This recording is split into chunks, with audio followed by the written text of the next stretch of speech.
Ja čítam z druhého vúdača srbskej Biblie, profeta Jezajas, 40. stav, od prínieje až do 7 štučky.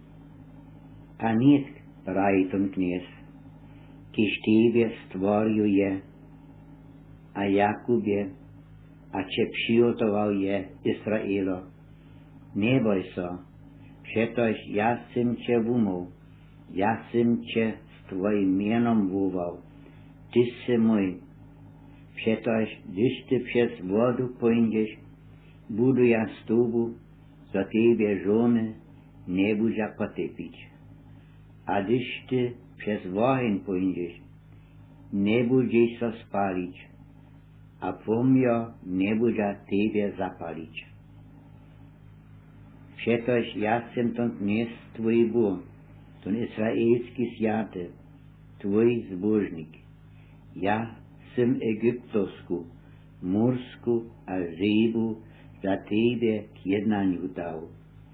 Dokež ty tak drohy před mojimi očami se držane.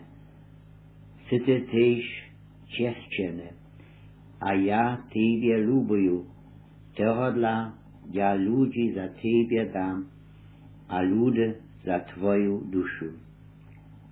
Da neboj sa, přetož ja jsem s tobou. Ja tu od rania tvoje semja přivést a tu tebe od večera zhromažiť. A tu půlnoce prajiť, daj sem a k půdňu nevobaraj.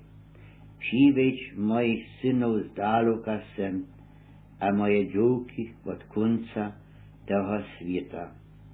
Všetkých, kotřiž po mojej mene pomenovaní sú, to je, kotřiž ja stvoril sem k mojej krásnosti a ich přihotoval a zčinil.